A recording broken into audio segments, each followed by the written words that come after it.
Guys, sa pangingibang bansa kung gusto mo magtrabaho dito sa abroad, pwera sa pagdarasal mo na makahanap or makakuha ng mabait na amo, ay ipagdasal mo din na makakuha ka ng mababait na katrabaho. Dahil minsan, maswerte ka nga sa amo pero kupal naman ang iba mong katrabaho, mapapilipino man or ibang lahi. Kagaya dito sa naging sitwasyon ng mga kababayan natin sa Saudi Arabia. Siguro aasawahin na siya.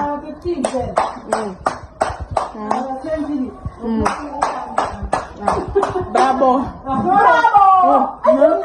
Hello guys, tungkol sa nangyaring away kagabi. Ang sabi mo. Kulit nito kasama ko. Tungkol sa nangyaring away kagabi. Kasi baka iniisip kasi ng mga kakilala ko dyan, napakasama ako kasi nakikipag-away ako dito. Matagal na talaga kami niya magkaaway. Pero hindi naman yung nagkakasakitan, yung bungangaan lang, bungangaan, ganyan. Kasi masyado siyang epal. Wala lang namatay yung nanay ng amo namin dito. Parang feeling niya, siya na yung amo dito na lagi namin susundin ko anong uutos niya sa amin. Tapos, hindi lang ako kaaway niyan. Lahat ng Pilipina dito inaaway niya. Ganun. Ayaw niyang maging masaya yung mga Pilipina nagsasama-sama dito. Tapos, ako, pasensya lang ako ng pasensya sa kanya. Kahit lagi niya akong inaaway, sumbong siya sa amo ko. Okay lang, hindi ko siya inaano. Pero kagabi kasi, di ba, minsan lang kami magsama-sama. Tapos nag-TikTok kami. Kasi syempre may party. Masaya rin kami. TikTok, ganyan. Abay, pagbaba niya galing taas, nagalit. Kung ano-ano sinasabi niya, ba't daw kami nagtitiktok, ganyan-ganyan. Sumbong daw siya. Sumbong daw sa amo nung naka-violet. Sabi niya yung naka-violet, sige magsumbong ka. Yung naka-violet lang kaaway niya noon. Hindi, sumbong nga, nagsumbong nga. Tapos yun.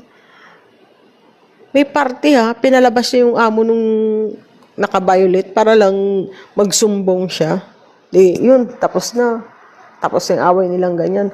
Maya-maya, binigyan kami ng cake.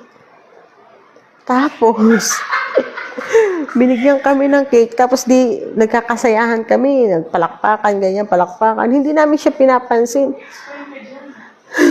Tapos, nagpapalakpak lang ako. Kasi, syempre masaya.